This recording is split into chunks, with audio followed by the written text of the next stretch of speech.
Buenas tardes. Vamos a hablar sobre el tema de pancreatitis aguda.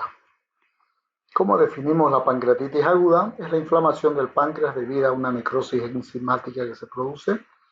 El grado de inflamación es variable y va desde leve hasta la pancreatitis aguda necrohemorrágica, que es una condición grave y pone en riesgo la vida del enfermo.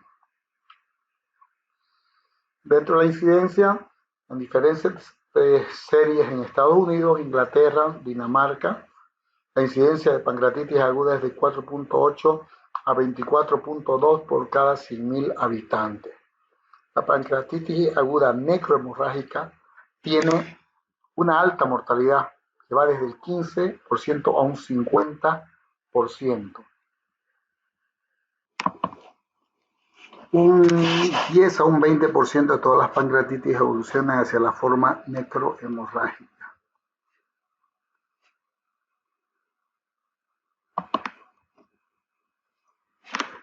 Dentro de las clasificaciones, vamos a clasificar, se clasifica en aguda, crónica obstructiva, según la clasificación de Atlanta de 1992. Aguda viene con dolor abdominal, hay aumento de enzimas en la sangre y en orina, y hay una respuesta sistémica de diferente intensidad, ¿ya? Pueden presentarse periodos recurrentes. La forma crónica hay cambios histológicos irreversibles, progresivos y pérdida de funciones endocrinas y exócrinas acompañadas de dolor abdominal. Y la crónica obstructiva mejora con función exócrina, mejora la función exócrina con la descompresión del conducto de Wilson. La aguda se clasifica en grave y leve, ¿ya?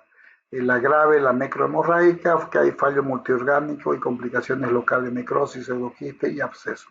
Y la forma leve es una pancreatitis edematosa intersticial mínima, la alteración del órgano y se recupera sin secuelas. Entonces, son la clasificación de las pancreatitis en grave, leve y grave.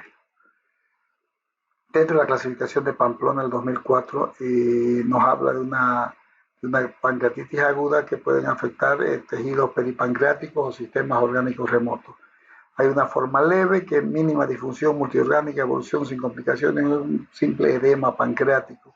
En cambio, la forma aguda grave se asocia a fallo orgánico, sistémico, shock, fallo respiratorio, insuficiencia renal y complicaciones locales, necrosis pancreática, absceso o pseudoquiste, que son las complicaciones de las pancreatitis. Y hay colecciones líquidas agudas también. Ya la mayoría regresa espontáneamente, ocurre en la fase precoz, entre 30 a 40% de las pancreatitis agudas con necrosis pueden presentar estas colecciones líquidas.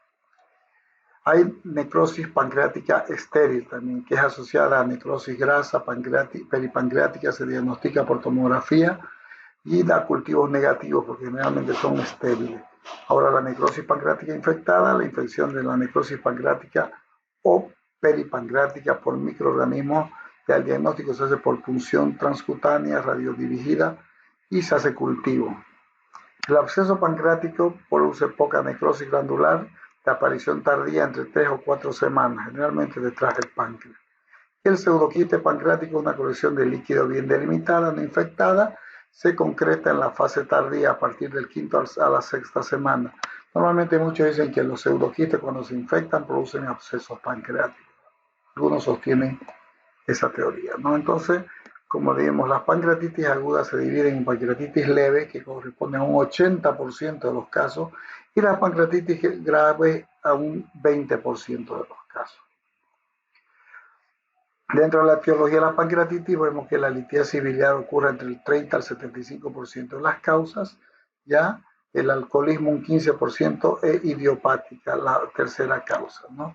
Estas son entre el 85 al 95% estas son las causas ya de las pancreatitis agudas. Como digo, las colecistopancreatitis que son de origen biliar son las más frecuentes. Ahí vemos una imagen ya donde hay una migración de cálculos del coledo, del cístico, de la vesícula hacia el colédoco, lo cual nos va a producir una obstrucción tanto el conducto colédoco como el conducto de Wilson, ¿ya? Entonces, y probablemente hay un reflujo de bilis hacia el páncreas, lo cual va a hacer que se activen las enzimas dentro del páncreas y se desencadene todo este proceso. Aquí vemos una tomografía donde se ve una imagen, esta es la imagen del páncreas, ¿ya? Entonces, dentro de las causas de pancreatitis, como vimos, la patología biliar es en más de un 75% la causa de pancreatitis aguda, de origen biliar. Dentro de la etiología, como dije, hay algunas causas, las causas metabólicas, alcohol, hipertrigliceridemia, hipercalemia, drogas, y las mecánicas por cálculos, ya por postoperatorio, una cirugía biliar, gástrica, por trauma, por ERCP, ya con la angiografía retrógrada, pueden ser las causas principales, como ves, tenemos el alcohol y los cálculos biliares.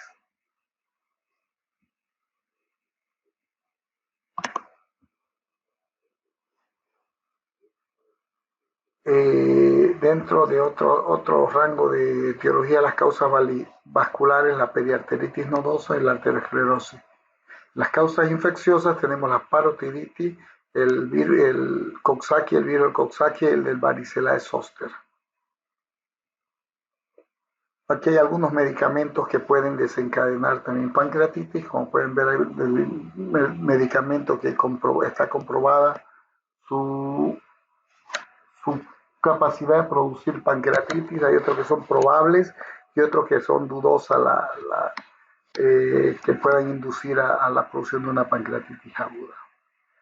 Dentro de la fisiopatología, los agentes etiológicos mencionados inducen a una activación inapropiada de las enzimas pancreáticas, ya, cuya consecuencia local hay una destrucción proteolítica del páncreas, o sea, prácticamente el páncreas empieza a autodestruirse.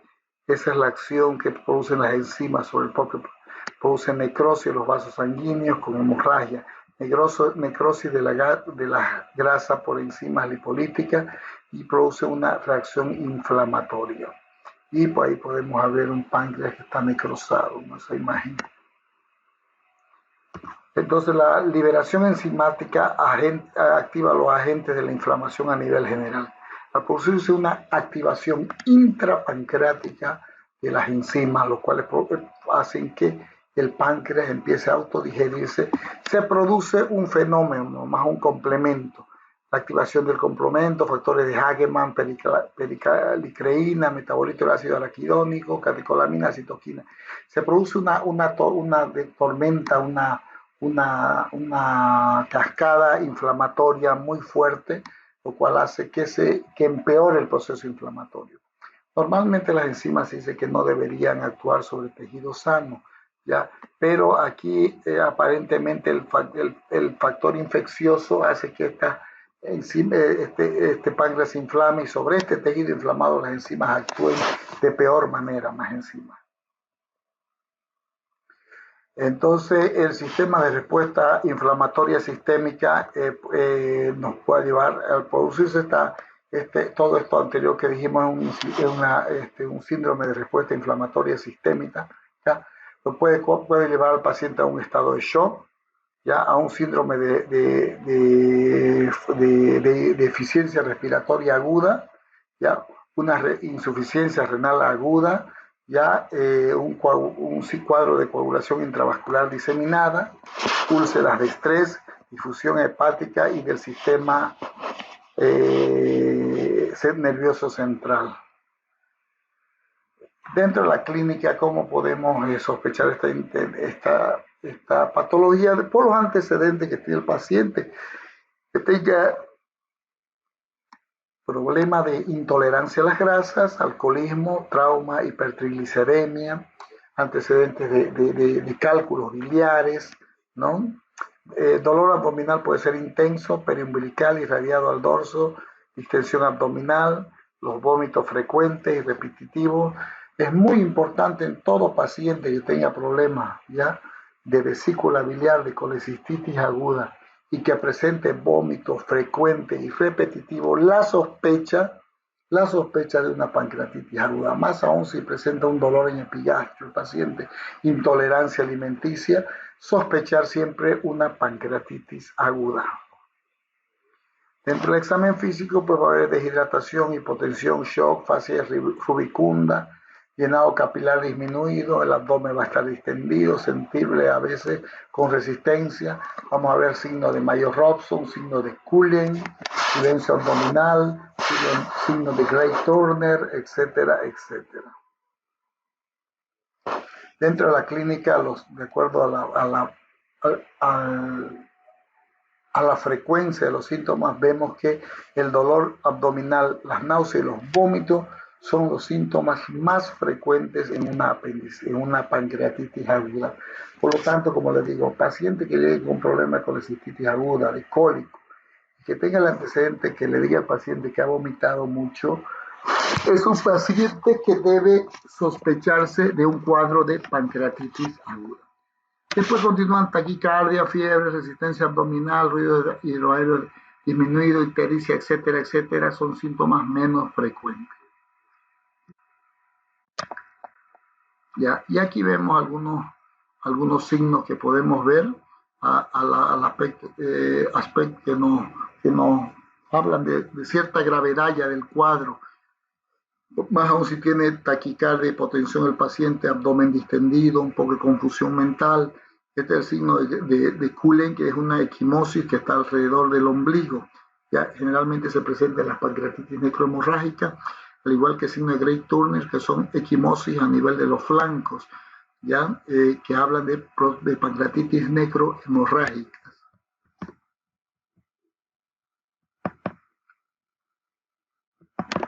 Ahí tenemos otro signo de Cullen, Gray-Turner, ¿ya? Son signos que se presentan en pacientes con pancreatitis necrohemorrágica. Acá hay otro signo también que puede ser considerado un Gray-Turner, que es esta equimosis por pancreatitis necrohemorrágica.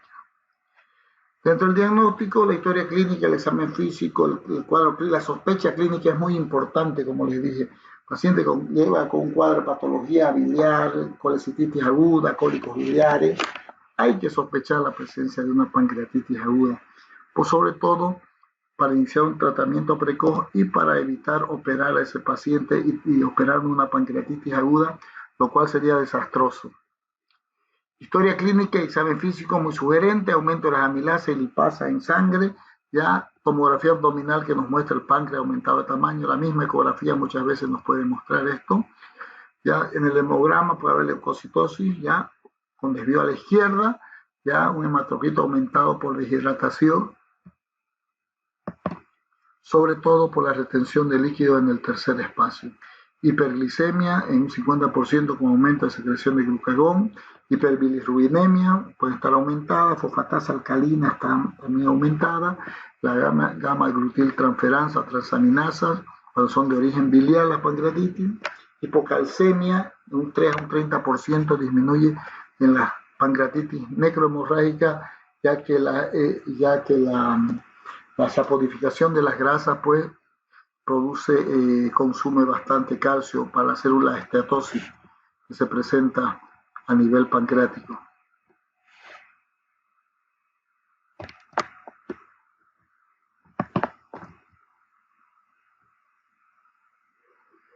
La amilasa es otra enzima que va a aumentar ya en bastante cantidad. La amilasa puede aumentar hasta 4 veces su valor normal y sobre todo se eleva en las primeras horas. Se eleva en las primeras horas, ya de 12 a 48 horas se va a elevar primero y puede retomar los valores normales a 3 a 5 días después, hasta 5 días. Eso está comprobado, yo lo he visto. Algunos autores dicen que la amilasa vuelve rápido a su normalidad, no es así. Muchas veces mantiene elevada durante su buen tiempo. Entonces siempre es importante pedir amilasa a los pacientes. Ya la fracción P de la amilasa ya es una forma constante en la pancreatitis aguda.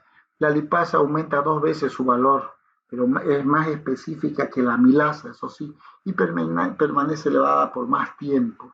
Amilasa más lipasa elevada, 92 a un 96% de que sí se trata de pancreatitis. ¿Ya? Entonces, prácticamente es una pancreatitis. La tripsina puede aumentar entre 10 a 40 veces, es muy específica, pero no se hace la tripsina. La amilasa tiene la vida media más corta, seguida de la lipasa y después la fracción P3. Como dice aquí abajo, la cifra elevada de enzimas pancreáticas en plasma, orina u otros líquidos, más la clínica imagen son pilares diagnósticos para una pancreatitis aguda. Otro dato importante que podemos encontrar en una radiografía de tórax, un derrame pleural izquierdo. ¿Ya? Esto generalmente porque hay el proceso inflamatorio de la pancreatitis y por continuidad en el diafragma va a producir este derrame pleural. También cuadros de neumonitis y atelectasia también son cuadros que se pueden presentar debido al proceso inflamatorio de la zona por continuidad. ¿Ya? Aquí vemos ya un derrame. ¿Ya? Estos son imágenes de derrames pleurales. ¿Ya? Está cerca del diafragma. Bueno, como les dije, dentro del laboratorio, pues la amilasemia tiene una sensibilidad del 82% y una especificidad del 91%. ¿Qué significa sensibilidad? Ya de que cuando hay pancreatitis se eleva en un 82%, es muy sensible en la pancreatitis, ¿ya? Y es específica en un 91%. En cambio, la lipasa ya tiene una sensibilidad del 94%, o sea, significa que casi en todas las pancreatitis se va a elevar, y una especificidad de un 96%, ¿ya? Lo que significa de que es muy específica cuando se trata de una pancreatitis aguda. Entonces aquí más o menos nos muestra el tiempo de duración de la elevación de cada una de las enzimas, ¿ya? La lipasa pues se eleva con mayor frecuencia y dura mayor tiempo elevada, ¿ya? Pero yo me gusta mucho la amilasa. Yo siempre cuando pido lipasa me dicen, ya pasó doctor 3 días la pancreatitis, ya está, no, siempre le pido amilasa, ¿ya? Porque muchas veces continúa elevada después de 3, 4 días.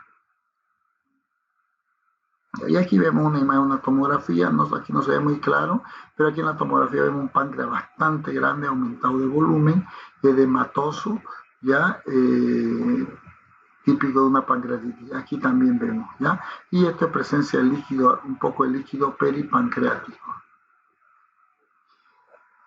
¿Con qué tendríamos que hacer el diagnóstico diferencial de la pancreatitis aguda? Con el abdomen agudo, ya sea por perforación de víscera hueca, colecistitis aguda, enfermedades vasculares mesentéricas, rotura de quiste ovario, embarazo ectópico, con infarto agudo de miocardio también.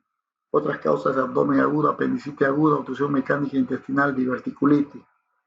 Una vez en la vida ya operé una apendicitis aguda que era una pancreatitis que estaba muy bien camuflada. Lo que pasa es que las pancreatitis producen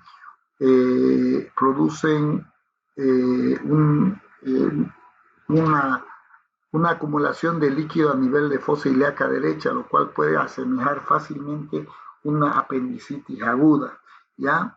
Por eso es que a veces la gente lo puede confundir.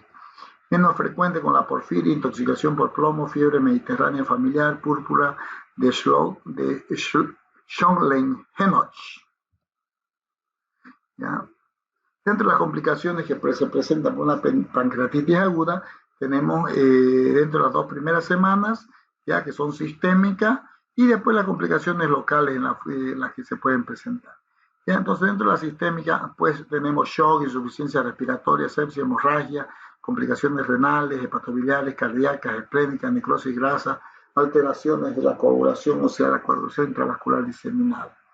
Dentro de las locales, las principales complicaciones tenemos el absceso pancreático, el pseudoquiste pancreático y la necrosis pancreática. Esas son las principales complicaciones locales, ¿ya? Necrosis, pancreatitis necrohemorrágica, pseudoquiste y absceso pancreático. La citis, fístula, oclusión, exudados son complicaciones menos frecuentes que se pueden presentar. ¿Ya? Los exudados generalmente llegan a la formación de pseudoquistes posteriormente. Se llaman, por si acaso, pseudoquistes porque no tienen una capa quística verdadera, sino son por un plastrón que se produce de las diferentes estructuras vecinas que envuelven esta colección líquida y le dan el aspecto de un quiste. El pronóstico, pues la pancreatitis, el pronóstico es variable de acuerdo al grado de pancreatitis y de complicaciones que tenga el paciente, tanto al ingreso como 24 horas después de que ha ingresado el paciente. Entonces existen los parámetros o criterios de Ramsson que han sido muy utilizados durante mucho tiempo, ¿ya? Y nos da 5 parámetros al ingreso que tenemos que tomar en cuenta.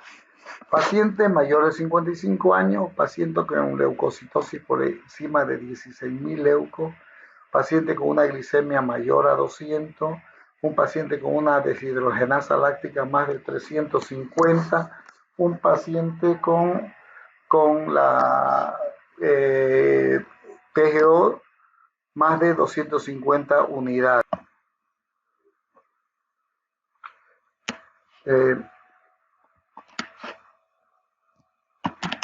Y después vienen los criterios a las 48 horas después de que ha ingresado el paciente, se ha internado, que son que hay una presión de oxígeno menos de 60 milímetros de mercurio, ya la caída del hematocrito de más de 10 puntos, que haya una caída, que el calcio esté por menos de 8 miligramos por 100 ml, una uremia mayor de 5, ya un déficit de base, o sea, una disminución de la base a 4 milequivalentes y un balance líquido positivo de 6 litros en 24 horas, o sea, acumulación de líquido.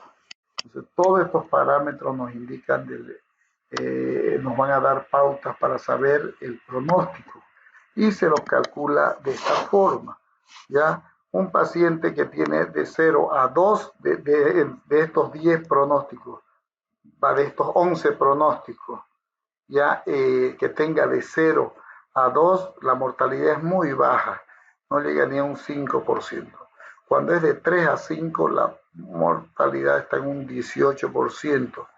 Cuando hay de 6 a 8 criterios positivos, estamos en un 60% de mortalidad, ¿ya? Y si el paciente tiene de 9 a 11 criterios, estamos en un 80% de mortalidad del paciente. Entonces es muy importante el tomar en cuenta estos criterios de Ramsson en el momento de internar a un paciente con pancreatitis aguda, ¿ya? Entonces ven aquí la necrosis. Este paciente donde se le ve el páncreas bien clarito en la tomografía, y este es un paciente con una necrosis pancreática donde prácticamente no se ve el páncreas, la silueta, ni tampoco se ve la presencia de líquidos peripancreáticos. Se ve toda una imagen borrosa, ¿ya? Aquí tenemos otra imagen de un páncreas aumentado de tamaño, bastante aumentado de tamaño. Ya, acá también otra imagen de otro páncreas aumentado de tamaño edematoso. Y aquí hay diferentes sistemas de valoración pronóstica, ya multifactorial, hay índice de Ramsson, de INRI, de Osborne, de Blamey, pero como le dije, el que más utilizamos es el de Ramsson. Y hay otro índice que se utiliza, pero es en la terapia intensiva, que es el índice Apache 2, pero ese se utiliza en pacientes que están en terapia y lo realizan los terapistas. Tomográficamente también hay una forma de clasificar a las pancreatitis y las clasificamos en grado. Pancreatitis Baltasar A, B, C, D, E, ¿ya?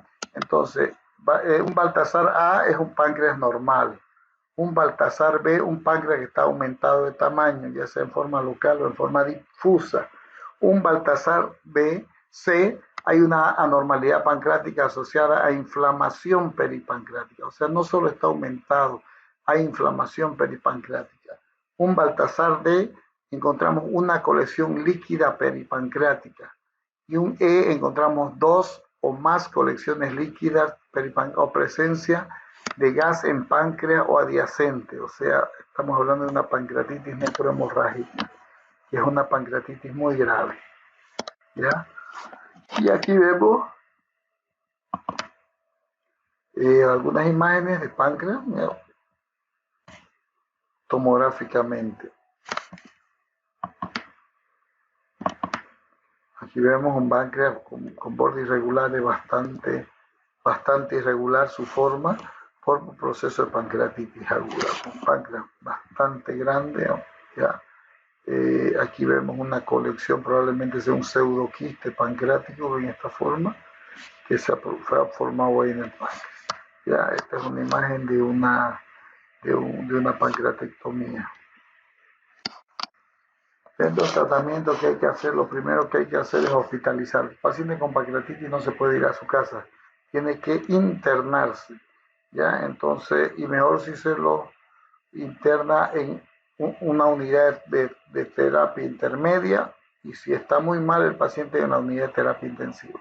Normalmente por problemas económicos, por la situación en la que cursamos, normalmente las pacientes con pancreatitis leve son internados nomás en sala.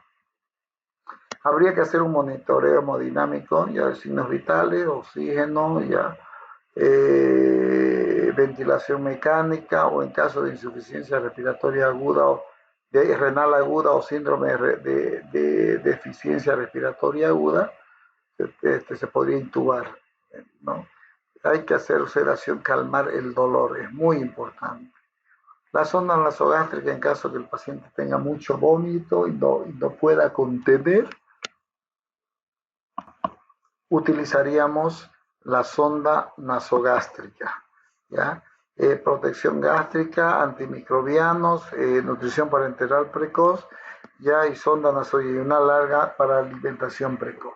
Entonces, los cuatro para el tratamiento de una pancreatitis, lo primero que hay que hacer es una hospitalización, pero los parámetros es el paciente no puede comer absoluto, o sea, hay que hacer un reposo glandular, el páncreas tiene que reposar, no puede consumir ningún tipo de alimento el paciente, o sea, un reposo glandular. El segundo parámetro es una buena hidratación del paciente. El tercer parámetro de tratamiento es el uso de antimicrobianos de amplio espectro, antibióticos, ¿verdad? Y por último, el cuarto parámetro es el uso de analgésicos, ¿ya? Para calmar este dolor intenso del paciente. Son los cuatro parámetros que se utilizan en el tratamiento de la pancreatitis.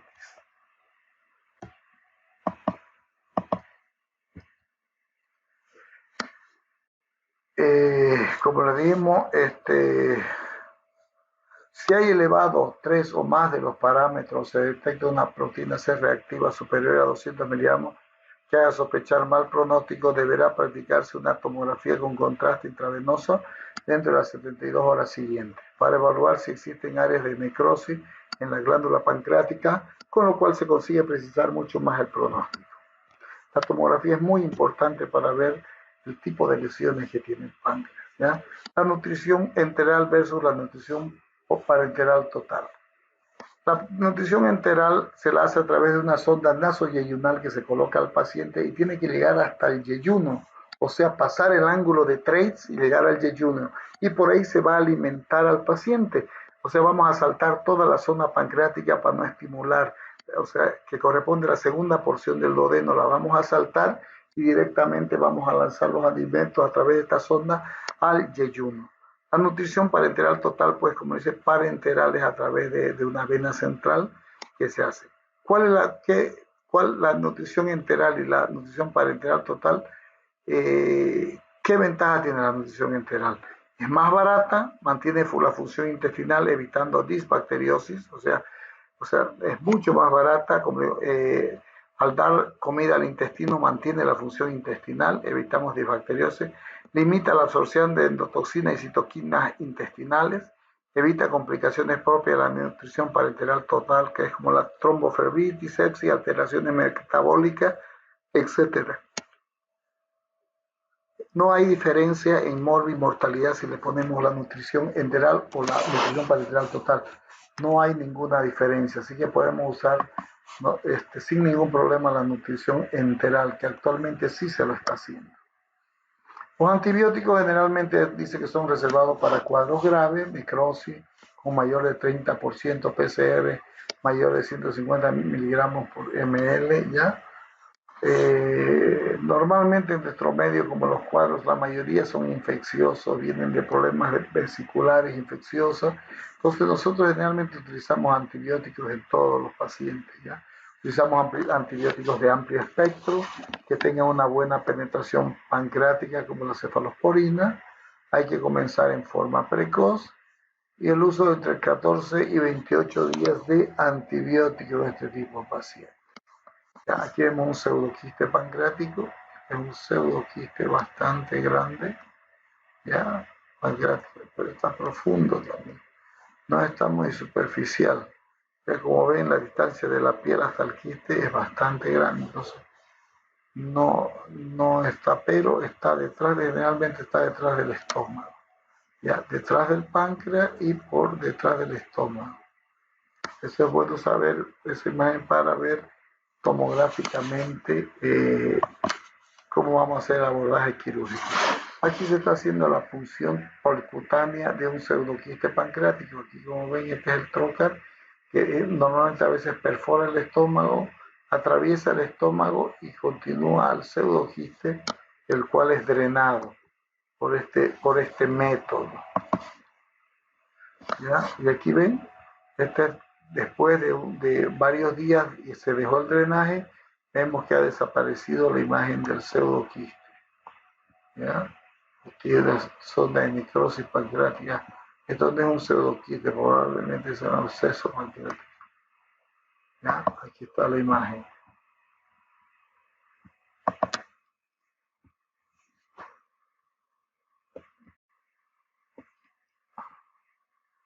El tratamiento quirúrgico, ya Shane en 1886 surgió que solo se operaba en caso de gangrena pancreática, abscesos pancreáticos, o sea, las pancreatitis necrohemorrágicas y los abscesos. En la actualidad se opera cuando hay un diagnóstico incierto, hay infección pancreática secundaria para desobstruir las vías biliares, cuando hay un deterioro clínico del paciente a pesar del tratamiento de sostén que se esté dando. ¿Ya? Y aquí vemos, se está haciendo una necrosectomía, es una pancreatitis necrohemorrágica, donde se ha producido la necrosis de los tejidos y ahí se está sacando tejidos necróticos. En este procedimiento hay que tener mucho cuidado, porque aquí hay muchos vasos que prácticamente están libres, entonces al traccionar algún tejido de estos podemos dañar algún vaso de eso y sangrar profusamente. Y el tema que tener que costurar un tejido pancreático tan dañado es muy difícil, tratar de costurar, de ligar un tejido así. Entonces son hemorragias muy difíciles de controlar. ¿Ya? Y esta es una cicatriz pues, que queda después de un procedimiento de una marsupialización, se hace una incisión en boca de horno para drenar casualmente estos cuadros, así, estas pancreatitis necrohemorrágicas, ¿ya? Y generalmente a veces cierran por segunda intención, solamente no se puede cerrar manualmente en primera intención, entonces se tienen que dejar para segunda intención y así poder evitar que nuevamente se forme internamente el absceso o la colección líquida al cerrar por segunda intención. Muchas gracias.